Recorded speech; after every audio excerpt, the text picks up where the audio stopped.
Tonight is about speed, connecting with the fans and everybody throughout the United States. Tonight's going to be about winning. I mean, you're going to want those bragging rights.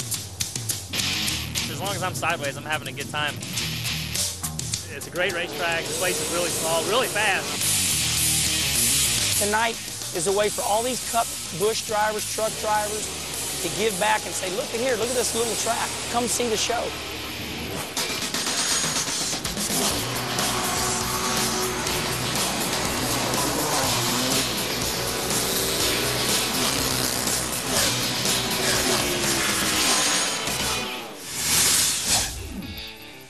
Welcome to Macon, Illinois. It's a quiet little town. Population, 1,200.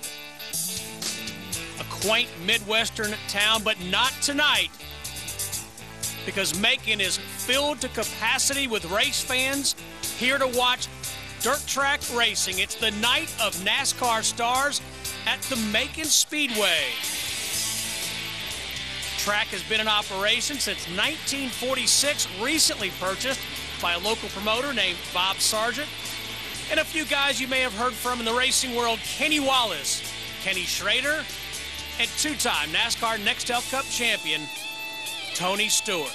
Hi everybody, I'm Steve Burns alongside Clint Boyer, guy who knows a thing or two about racing on dirt. Clint, you have experience as we take a look at the lineup at this racetrack.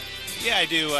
You know, Kevin Harvick and I both had an opportunity to go here earlier in the year and had a lot of fun. Such a neat racetrack. It's so small. It's a hard place to get around, but a lot of fun to drive on. Well, you see some of the big names, and before the race, we gave the microphone to the shy one, Kenny Wallace. All right, here we are at Macon, big night.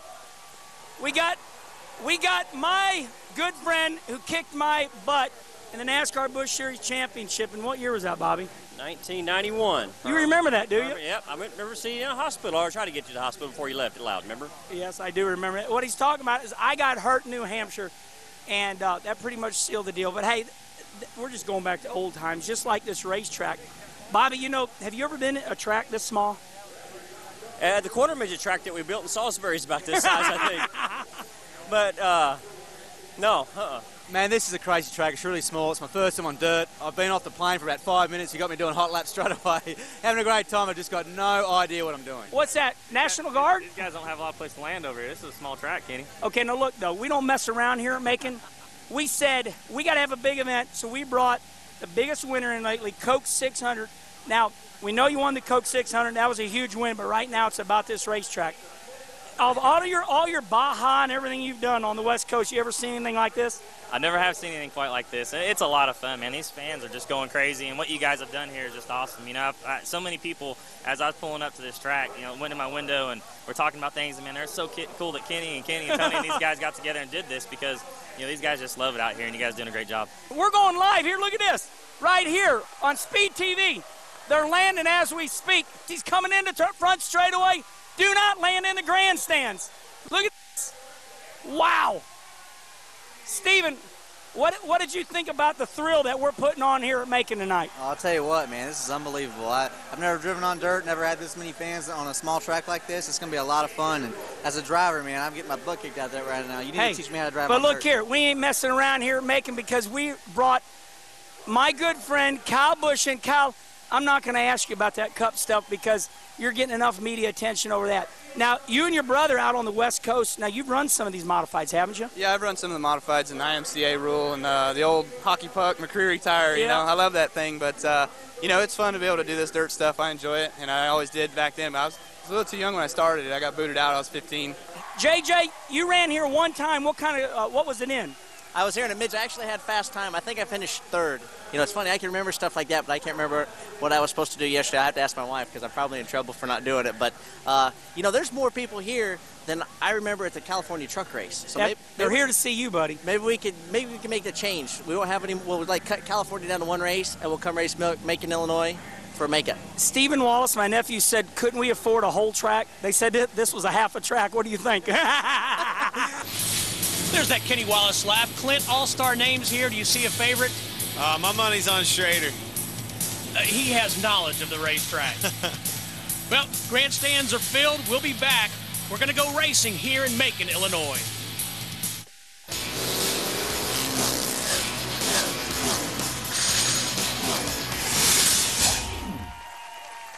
Welcome back to the night of NASCAR Stars. A lot of the fans getting to see heroes from the NASCAR series. But Clint, you know, this is an important track. You started your career on a dirt track much like this. Absolutely. It all starts for somebody at a track just like this. Without tracks like this, you know, we're not going to have the next up-and-coming Nextel Cup driver, so they're very important. Let's take a look at the history of short track racing. I don't think anybody can go back and figure out who the Christopher Columbus of short track racing was or where it was. It was probably some horse track somewhere that a car got on. During the 1920s and 30s, dirt racing began to organize in various forms. But the greatest development of what was to become grassroots racing didn't gain momentum until the 1940s, when the world found peace again. It wasn't until after World War II that the short track boom started in NASCAR and non-NASCAR stock car racing in the South. And actually, there was more non-NASCAR short track racing than there was NASCAR. As the sport began to grow, each geographical region in the United States boasted enthusiastic race fans with self-styled promoters with visions of creating the next dirt mecca. Nowhere was that more true than in the Southeast, which possessed the perfect racetrack recipe: an abundance of red clay, farmland, and Southerners with the affinity for speed. I always said that the most dangerous thing in the world was, back in the early 40s, was a race fan in the South with heavy equipment, because he was going to go talk to his farmer buddy that had a nice, good clay, red clay field. Then he was going down to his buddy in the sawmill to furnish the lumber that you need to build the seats and the grandstand. All you needed then was a water truck, which you could get from the volunteer fire department, and you were in business. The business of doing that was prolific. I think probably in a 200-mile radius of Charlotte, and by the mid-50s there were probably 100 short tracks. NASCAR's birth in 1948 gave the short track racers a consistent organization to rally around and a goal to set their sights on. That relationship between the short tracks and grassroots racing is the very foundation NASCAR was built upon. Now, the NASCAR stars of today are paying homage to the sport's humble beginnings and are trying to give back to a passionate form of racing that has given them so much. The influence of short track racing on NASCAR has been huge because it is where the talent comes from. Without the short tracks, you couldn't have the big tracks. It's where just about everybody started. The local racing scene and the regional racing series are what allow drivers to cut their teeth and to make the mistakes or to continue to grow and to learn. Yeah, it got me prepared for the next phase, which was the asphalt short track racing. You know, really had a big hand in shaping my code, the code that I drive by and the code that I race by. That's really what it's all about. I mean, that's where your passion for the sport and being competitive and all that started. I do believe it's just it's a passion that we all have, and we all want to, you know, see it, make sure it survives, and you know, be a part of it. If we can spark it up, that's great. For me, it's having short track experience is priceless in this sport. It's big for NASCAR to help keep those local short tracks going. It's festive, it's colorful, it's wild, it's beyond sport. It's something that if you've never seen one and you go to one, you just got to go back because no telling what's going to happen. It's a rite of summer across the country. And that's exactly right. Short track racing is where it's at. It's a family atmosphere. You see the kids playing down low, the parents up watching the races. You never know what you're going to see. Well, Clint, coming up, we're going to see heat races. Stay with us here on Speed in Macon, Illinois.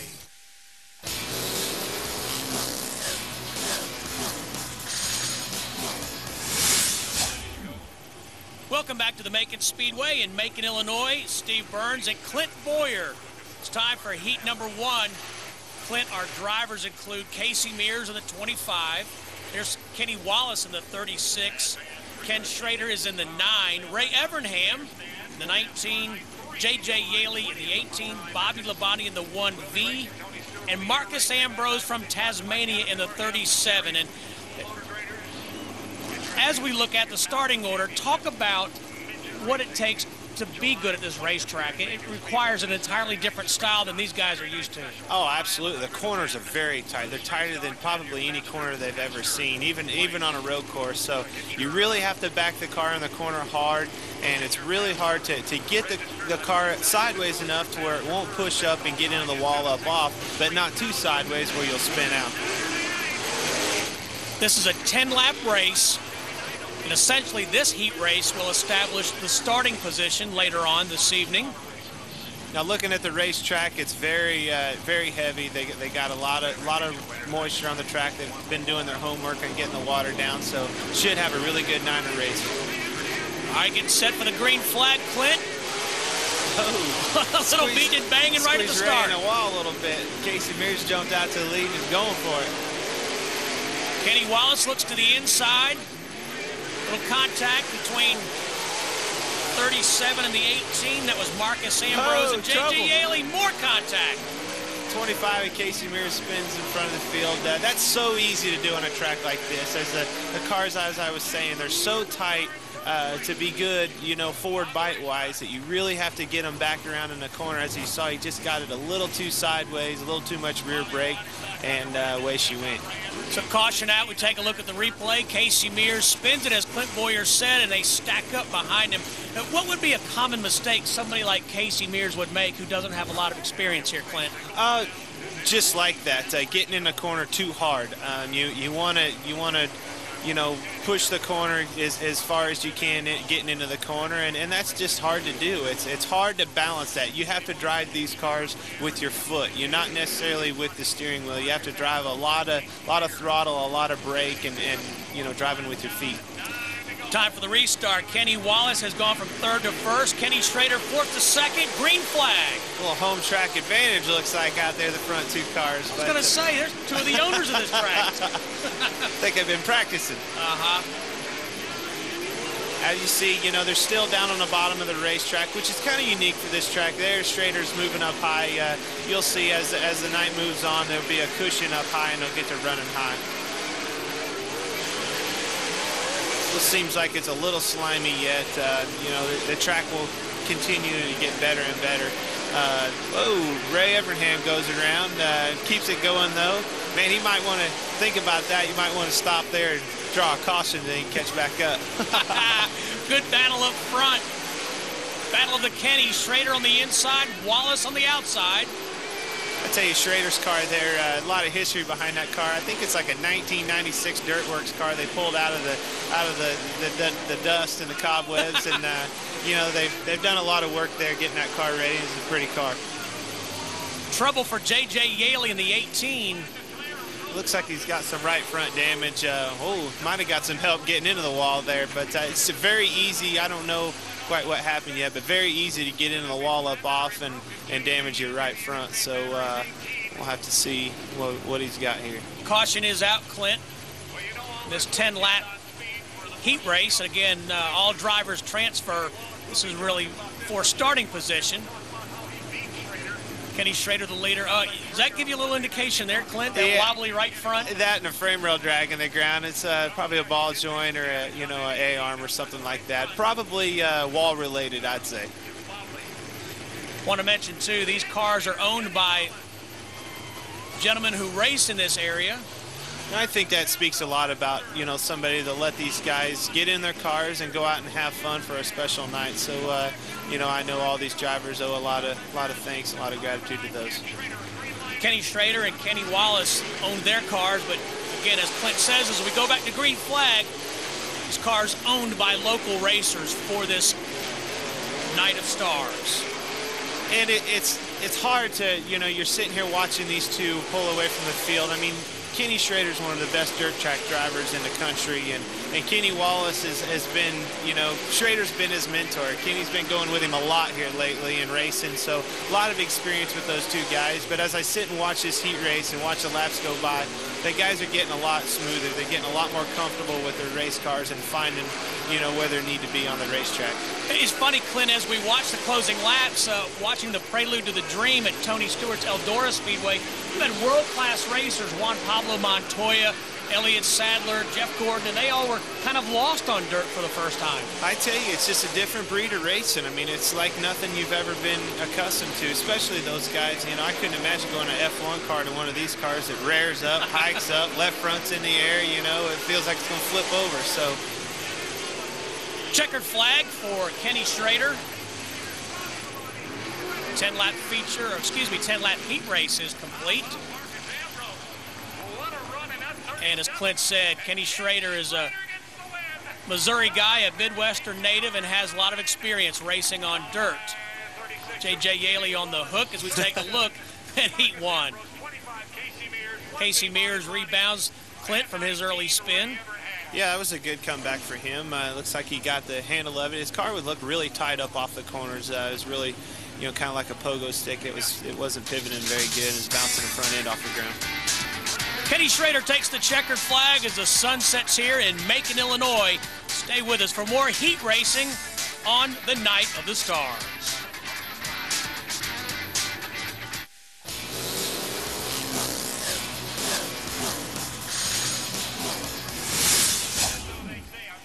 A warm summer evening in Macon, Illinois. Had a threat of showers, but those have bypassed us. Back at the Macon Speedway, Steve Burns and Clint Boyer. It's time for heat number 2. And Clint, we've talked about this racetrack. Let's talk about, as we look at the drivers in heat 2, the differences in these race cars. Well, there's a lot of different chassis companies across the country now, but basically they're all the same in the fact that they all have an OEM stock type front clip on them, which is basically like a Chevelle 70 to 72, you know, Chevelle front clip. From there, they're fabricated from the you know, the front back. So all of them are, you know, pretty much 4-link suspension these days. So they're really radical on the chassis, the setup wise. That's why you see them hike up so much. A lot of horsepower, little tire, a lot of throttle control. So a lot different than your Jack Daniels Chevrolet. Yes, absolutely. Tires are really small, 8-inch wide tires, and very hard. All right, green flag. You see David Rudiman on 00. Jason Leffler jumps out to the lead, in trouble already on lap 1. Looks like Stephen Wallace just kind of got in a little bit too hot there. They were checking up, and just like I say, keeping these things sideways so you can get them pointed up off is really hard to do. You really got to sling it in there, and when somebody checks up in front of you, you don't have any more insurance. It's the way it goes. Caution displayed on lap 1 for Stephen Wallace. And understanding that that lap will not count, so we'll restart this heat race. Again, as you can hear him, you know, jockeying around on the throttle, using a throttle and brake out there by himself, you could really hear his motor right there. And it takes a tremendous amount of throttle control to get these things, you know, pointed in the right direction and backed in the corner right. Clint, you've talked about track conditions a lot. With the sun going down, does that affect the track surface at all? Yeah, as they, you know, wear the track down, as there's more and more cars on it, it'll dry out. But, you know, the sun going down, a lot of times you'll see the moisture come back up. David Rudiman, that's a battle for second. Mike Wallace on 2 wheels. Leaning on him a little bit there. Yes, sir. The leader having a little bit of trouble, but, you know, again, as these guys, they're not used to these cars, so as they get used to them, they're going to get smoothing back out and the racing will get a little better. Leffler sideways, a little crossover move. Coming through, I guess. David Rudiman in the 00. His father is Buzzy Rudiman, a short track legend. Aaron Pierce in the 26 contact with Kyle Busch.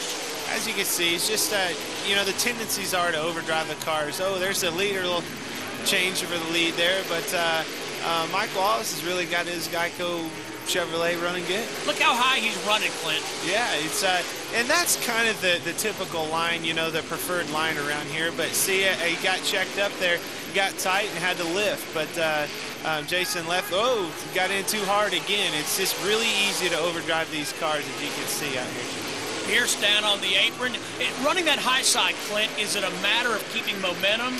You keep the momentum up there, but see, the track is still kind of slimy. It looks like it's really heavy up there and tacky, and they're just getting a little too much bite. That right rear bites in and turns the right front into the wall. So he had to check up, get out of the gas, and wait for it to get pointed. Not a lot of time to make up ground here. It's just a 10-lap feature. Excuse me, heat race. Yeah, and as you can see, sliding in the corners, it's starting to get a little bit slick getting in, a little bit blue in color.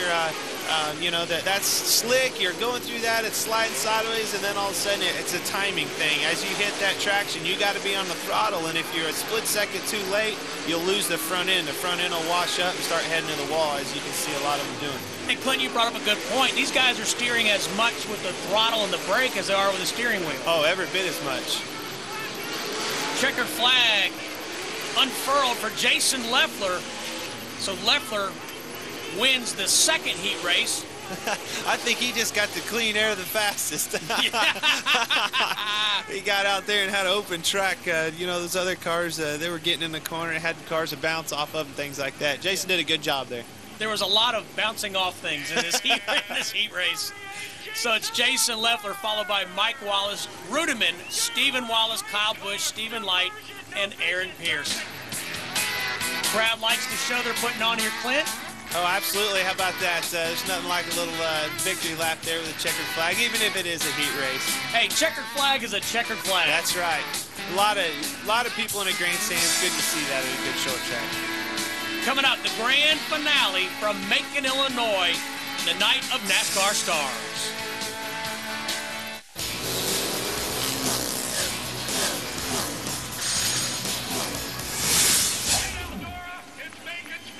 Back at Macon, Illinois, the Macon Speedway, the night of NASCAR Stars, Clint Boyer and Steve Burns. It is time for the main event, tonight's feature. And I tell you, they really have done a good job cleaning up that racetrack. It really looks good. You see all them people and the fans having fun. That's what short track racing is all about right there. Kenny Wallace, Kenny Schrader, and Tony Stewart, part of the ownership group at this Speedway, trying to revive this track. It's been around since 1946. I tell you what, watching them cars go out there waving to the crowd makes me want to be out there in that field. Do you ever do any short track racing? Every chance I get. There's Kenny Wallace in the 36, David Rudiman in the 00, Schrader in the 9. 25-lap feature. What's the mental approach to a 25-lap race as we take a look at the starting lineup? That looks to me like staying out of the wall or staying out of one of them other cars right now. But you know, you got some experience out there. Ken Schrader, Kenny Wallace have both been around this track a lot. Good dirt track drivers. A lot of these guys never been to it before, so if they can pick one of them boys off, they've really done a good job. You know, Clint, watching this, I'm reminded of a comment Jeff Green said. He said, we're well compensated for what we do at the Nextel Cup level, but the dirty little secret is we do it for free. Oh, absolutely. That's exactly right. That's what this night's all about, having fun. Green flag. 3 wide already. That's yeah. Good short track racing. And keep in mind, the heat race is just 7 drivers apiece. Now we have a full field of 14 contact. Oh. Whoops, coming through. Lots of contact. We have had the big one on a 5th-mile racetrack. And no restrictor plates here. Marcus Ambrose in the 37. You see Casey Mears in the 25. Yeah, the 38 of Jason Leffler just got in there too hard and got in the back of him and spun him around. And literally, there's just no place to go. When the car turns sideways here, you're at a racetrack. There's no more racetrack, so just nowhere to go, and collected a lot of cars. Ray Evernham involved in that. You see his 19 underway. Stephen Light also involved. It's like the repairs are already underway. I think all of that. That's the good thing about this little racetrack is you're really not going all that fast. So when you do hit, it's usually not too bad. As I say that, the 36 of Kenny Wallace the right looks side total. is destroyed. Let's take a look at what happened. That's Mike Wallace up high, the 38. Yeah, it just took off pushing on him, and you saw his wheels turn. He was trying to stay off of him, but, you know, as you saw the car jump, he did get on the gas, but with these cars and the 4-link suspension the way they are, you really have to get them up on the 4-link suspension bars to get them to turn. That's what helps them rotate. So he wasn't like he was doing that on purpose. He was just trying to get his car to rotate, and unfortunately got in the back of him and turned him in front of the field. Busch Series regular Marcus Ambrose gets tagged several times. Under caution here at Macon. We'll be right back here on Speed.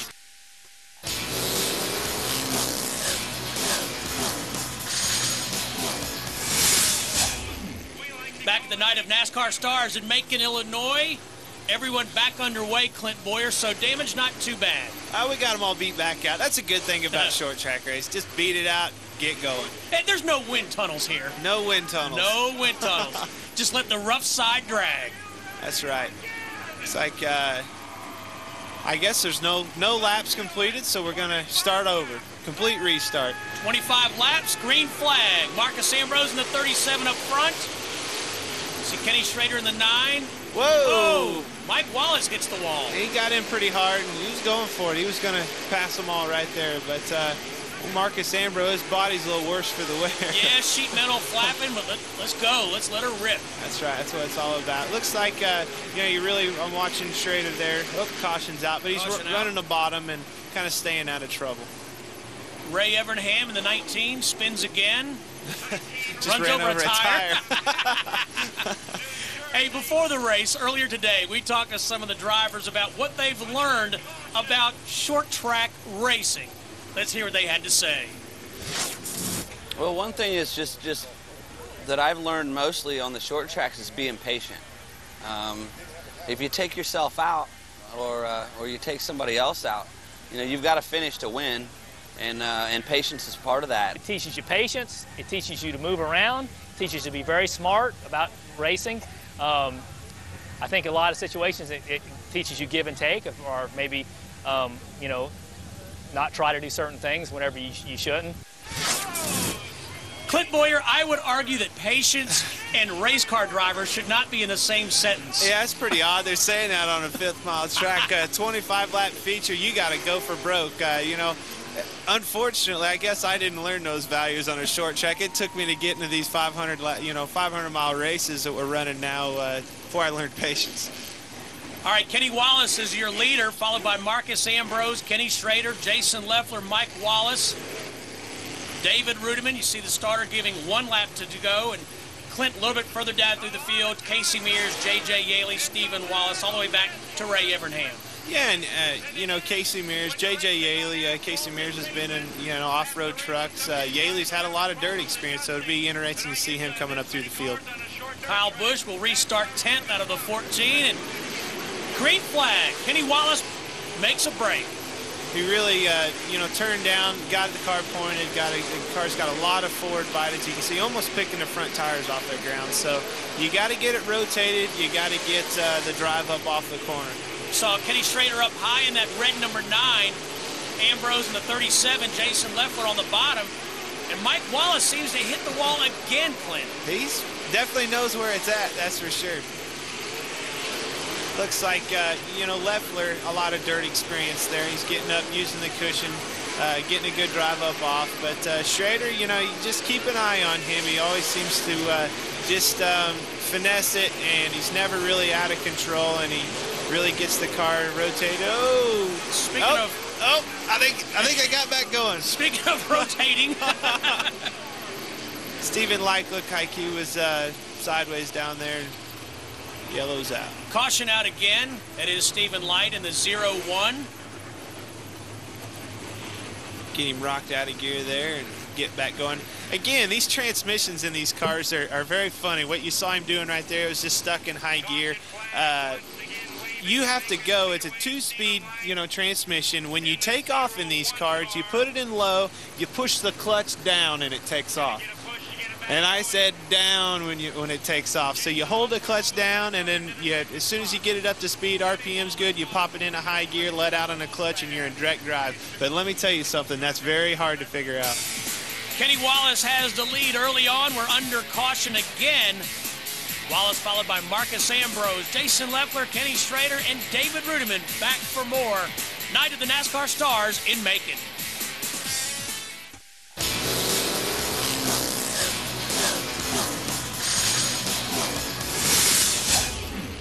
Welcome back, Steve Burns and Clint Boyer, driver of the 07 Jack Daniels Chevrolet out of Richard Childress Racing. Going back to Clint's roots, a lot of NASCAR stars here. Short track racing on a 5th-mile dirt track. Looks like they put Stephen Light to the back there, getting lined up, ready to go. I tell you, this is exciting. This is what it's all about. Little bull rings just like this. Make you homesick, Clint? Absolutely. Green flag, Kenny Wallace, the leader. working lap number 5 of 25. Ambrose in the 37, Leffler in the 38. That's a battle for second. Oh, got a left rear down on J.J. Yaley's car. I bet you probably had a frame bumper getting pushed into that one. Probably had a little help with that flat, but there's a lot of help being out there. A lot of contact, a lot of spins. J.J. Yaley off the racetrack. You see Evernham in the 19. That was a battle for 10th. Meanwhile, Kenny Wallace in his St. Louis Cardinals car, number 36. And Kenny Schrader on the move in the 9. Yep, I tell you, you see a lot of tore up sheet metal, but I tell you, it's just this little bull ring, you know, there's just no room. When they get it crossed up in front of you, you have no way out but to get into them. Clint, is contact part of the game here? Well, you definitely, you don't do it on purpose. You just can't help it to do it. There's just literally no room. And, you know, as you see the track starting to slick off getting in, you know, it's really starting to, the outside line as you see Schrader's moving up. You can find different places to run, but you really have to be careful. As you're watching him run up there, see, he got back down to the bottom. It's just, there's such a big cushion built up coming off the corners that your car wants to turn you right into the wall. You saw Schrader on the high side. Meanwhile, Kenny Wallace finessing it on the bottom. Leader in traffic. Didn't take him long to catch traffic. It's just a little bitty racetrack, but as you can see, everybody's kind of smoothing it out, getting into a rhythm, and that's a big part of this racing. Getting into a rhythm, getting to where you're comfortable. Mike Wallace up there, he hadn't given up on that top, that's for sure. He's high, wide, and handsome, man. High, wide, and handsome. You talked about him running the cushion. Explain that, if you would, Clint. Well, as you can see, it's slick, and then got a little bit of trouble here, but it's builds a big cushion up there, and what that is just a big pile of mud. You know, that dirt has to go somewhere, and it gets pushed up there against the wall, and you can see it up there where it's slick and shiny, and then it gets heavy up there. That's a lot of bite, a lot of traction, and if you get into it too hard, the right rear bites in and you lose the front end. So you really got to have the car underneath of you and on the throttle when you're in it. It's been an adventure for team owner Ray Evernham. Back to Ray, you see that he spins that number 19 around. Ray drove modifieds in the Northeast, primarily on asphalt. Yeah, I think they were a little bit lower to the ground and didn't quite handle probably as bad as these things did. No, I don't think so. And tonight's action reminiscent of a similar event a few years ago. We did a deal like this with Schrader about 3 or 4 years ago. Bill Elliott and Ray and myself went to Farley, Iowa, and Bill and I ran late models, and Ray ran dirt modified like he's going to try, like he's going to tonight. I haven't run dirt a half a dozen times in my whole life. It was like 12 cautions in the feature, had a lot of cautions. And there was 5 or 6 cautions. He did not cause all of them. He only caused about 9 of them. But I was in every one of them. So on the way back to the airport, I said, "Do you believe I haven't driven in 11 years? And we're like, nah, you're kidding us. Wow. So he always, he tells that story and gives me a hard time about everywhere we go now. Clint, somebody's math is off. There's a discrepancy with the number of cautions. That's funny, I tell you. It's so easy to do that. And, you know, Ray, in his defense, he has driven these cars. They drive so unique and different than anything he's ever been in. Kenny Wallace has his beloved St. Louis Cardinals car out in front. Jason Leffler, 38, more contact. That poor 37 car, they're going to have to rebuild that one when they're done with this race. Looks like Rudimann's working his way back up there. And, you know, that Pierce kid, he's been running good. Doing a good job. Yeah. Number 26. Yeah, I tell you, Kyle Busch, he's been, you know, the biggest shocker to me. He's raced these cars. I really thought that, you know, he'd be marching his way up there. But obviously the handling just isn't quite what he likes. So, you know, we'll see better days. There's Pearson at 26. Kenny Wallace, a lot of damage to the right side, but none the worse for wear. He's still got it out in front ahead of Kenny Schrader. He really does. And what you see there, as I'm watching that, he's just got a lot of forward bite up off the corner. And a little short track like this with tight corners, as it's slicking off especially, getting in, you can see the outside line's just too far out there. They're getting a hold of something. There's a little bit of traction up off the corners. You see right there, he's getting a good bite and just pulling away right there, just ever so slightly. And that's all the difference in the world. There's left from the 38. He pounced the wall again. Whole car came off the ground.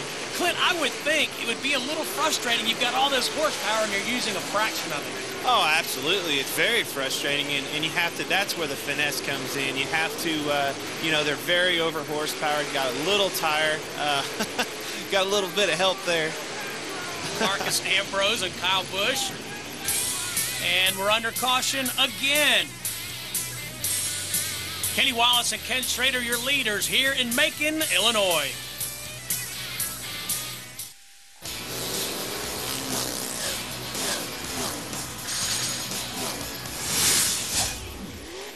Steve Burns and Clint Boyer back in Macon, Illinois, the Macon Speedway. You see the night of NASCAR stars. Clint, we're getting ready. Laps winding down. Yeah, slowly but surely, but you know, that last session there went quite a while. Nice stretch of green flag racing.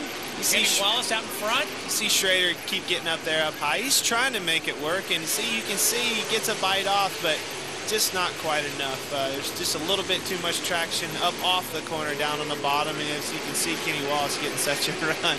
The poor Aussie, boy, they're beating on him now. That's Ambrose in the 37. You saw Ray Evernham in the 19. Aaron Pierce into the back of David Ruderman. Caution is out again, Clint. What do we got here? Not sure what this caution is for, and we got debris on the Speedway. Debris it is. Hey, I've seen that in Nextel Cup racing a time or two. Yeah, I guess they got too sprung out. No, there is actual debris. We don't have just debris. We have the whole front bumper on the track.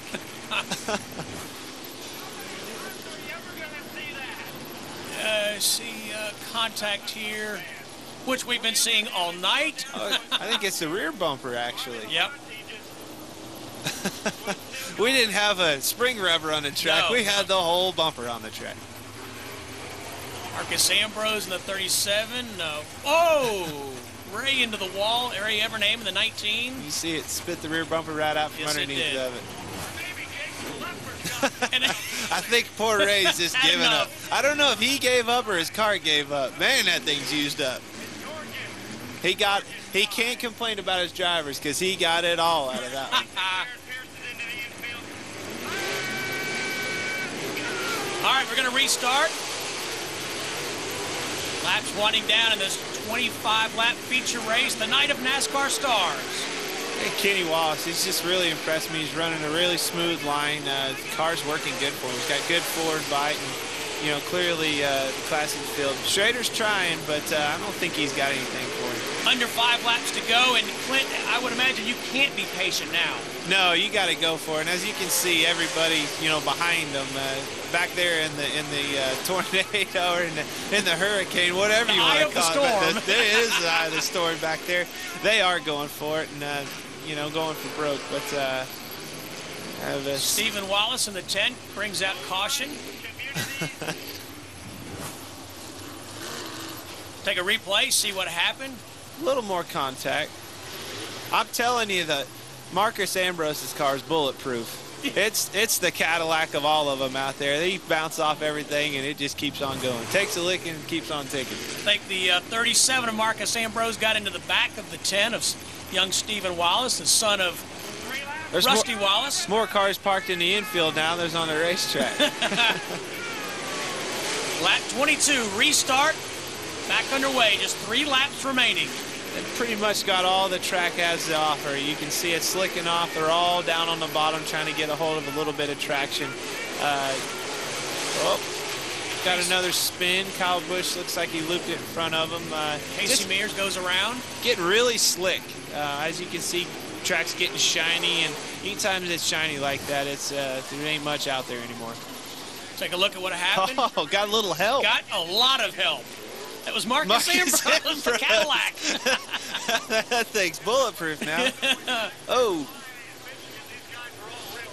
Closing laps here on the NASCAR Night of Stars in Macon, Illinois.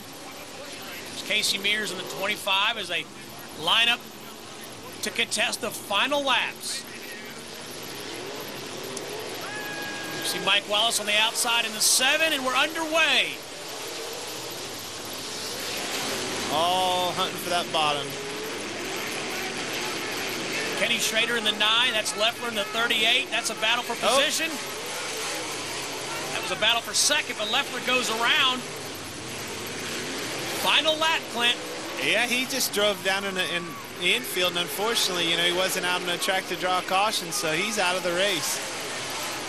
Kenny Wallace is going to win it, followed by Ken Schrader. So two of the owners of this racetrack, a little home cooking maybe, or track knowledge. Oh, we're still not done wrecking. Oh, Marcus Ambrose.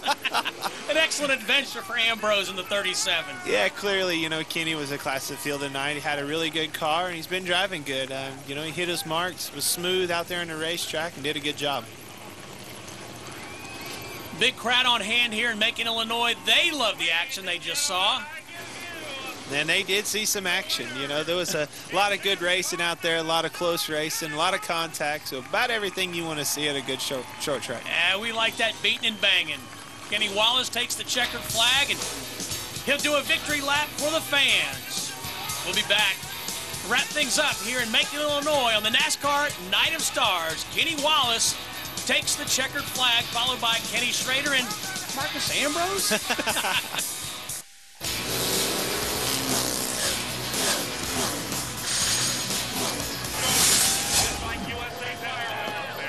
Fireworks in the summer sky, and Clint Boyer, we saw plenty of fireworks on the racetrack. Kenny Wallace, though, looks really smooth and takes the checkered flag. Absolutely did a good job. You know, Ken Schrader gave him a good, hard, you know, effort right there. But Marcus Ambrose, how about that third? That thing's a tank.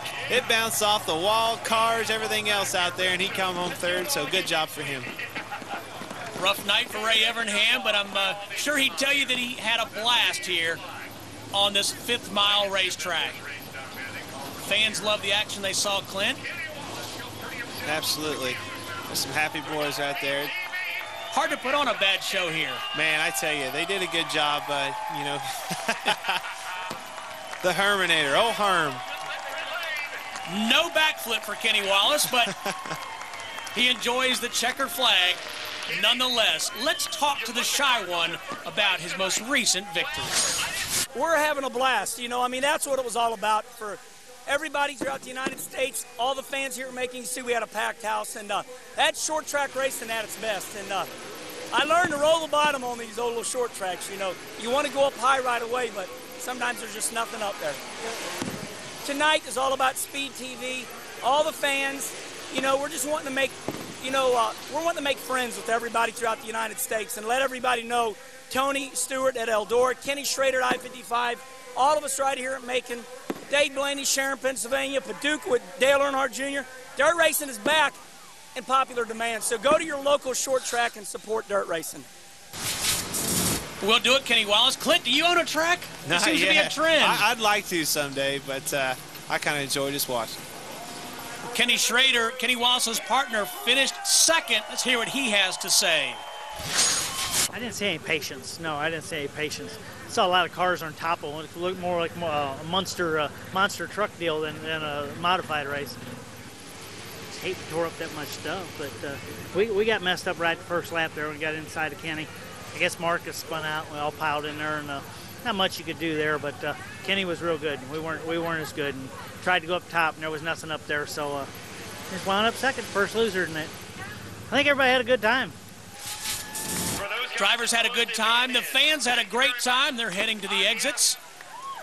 We talked to J.J. Yaley, Nextel Cup driver, to ask him what the biggest surprise of the night was. Yeah. That Herman won his own race. It's cheating. It's total flat-out cheating. I'm going to hold on. We got it figured out earlier. I was talking with Schrader. Yeah, you know, they rearranged all the heat races so they could start up front instead of the back. Because generally the fastest car is starting in the back. So I told Schrader earlier, I'm going to host an event like this, and we'll do something for charity, but we'll do it midgets or sprint cars. We're doing something, you know, something a little bit more my lines. And I'm going to get him a car. I'm going to get cars Schrader like he won a championship in, you know, 1972 or something, and see how he likes it. But it was a lot of fun. I'm sure the fans got a kick out of it because from the infield it was pretty wild. Well, Clint Boyer, what I've learned tonight is that, you know, all those guys want to win the Daytona 500, the Brickyard 400, but tonight it was about the love of the game. Oh, absolutely, and fans, you know, and bringing back short track racing. I think it's important for the Nextel Cup drivers, the stars of our motorsports, to come here, give back to the fans, give them something to shout about, because they don't always get to see these guys race, so very important. Well, there was a lot of contact, a lot of beating and banging, but Clint, you said it, the fans had a great time. Kenny Wallace wins here in Macon, Illinois, a track that he co-owns. For Clint Boyer and Kenny Wallace, thanks for being with us here on Speed.